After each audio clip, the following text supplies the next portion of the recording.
14 of these 16 quarterbacks will not reach that benchmark of just increasing by 15%. And What's happening, YouTube? It's Simon 466 Cards, back from my honeymoon, back recovering from a cold, but here we are. And so this video I'm showing you is from the beginning of the NFL season, just before, where I said that of these 16 ultra modern starting quarterbacks, at least 14 of them will not increase by 15%, which is a number I picked to offset eBay fees. So basically breaking even. And I chose this number and I made this prediction because I thought basically all quarterback prices were over speculated, over invested, overvalued, overhyped. You know, pick whatever word you want to use, but basically there was no way they could go up from where they were for the vast majority. That's why I chose 14 of the 16, because I figured there might be one or two breakout players that might be able to do something to really capture the imagination of the hobby. But otherwise, I thought they all had no place to go but down. And so I'm a little bit late because again I was on my honeymoon, but I'm now updating this spreadsheet with October numbers, and let's see where we are. So here it is. Here is the spreadsheet, and you can see here this number shows you the percent change from October, which is in column H, to September, which is column G.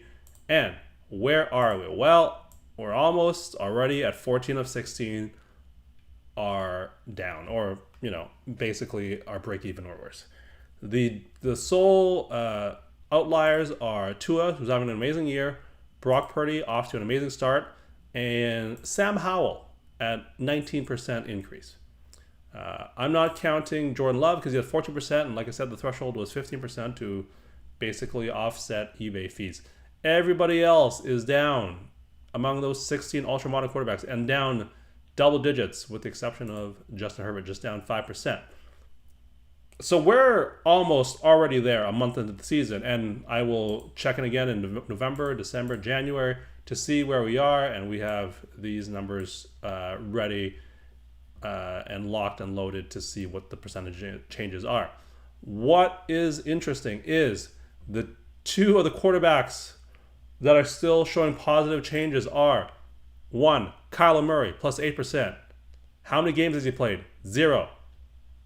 Another one, Aaron Rodgers, up 22%. He played, 5 plays, whatever it was? He played a series, or half a series, and he's out for the year. He's up 22%.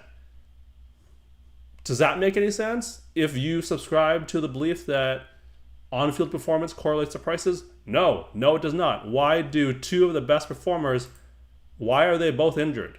That doesn't make any sense. And actually, if you take a look at the average of these 16 quarterbacks that I highlighted here, these ultra-modern guys, the average is minus 7%. If you take a look at all the other quarterbacks that I've highlighted here, and there's one notable, Geno Smith, didn't have another sale, so he's excluded. If you take a look at these other quarterbacks, their average change in price is plus 3%. Led by Matthew Stafford at 35%, because his number was so low, 150 to 200 gets you to 35%.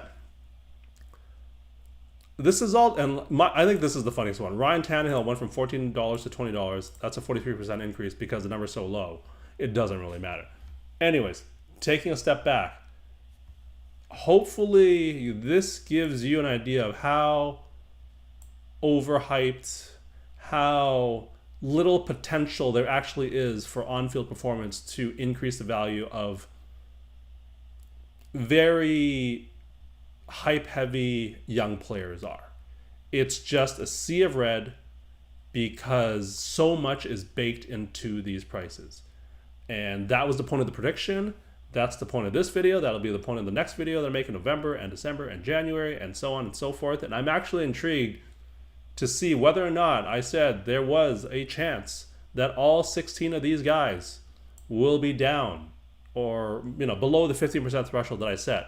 Will we get there? I am quite confident that 14 out of 16 is going to be hit. And really, it's just a matter of, can Tua and Brock hold firm over that time and stay above that 50% threshold.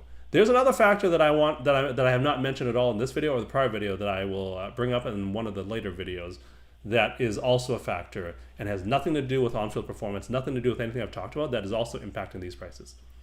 So that's it. That's the video. It's a short one. Again, still recovering. This is my what I'm calling my comeback video from basically a month and change of not making any content while I was away on vacation for my wedding and my honeymoon. But that's the beauty of evergreen content. You can record them all in advance. So thank you as always for listening and watching, and I will talk to you all soon. Cheers.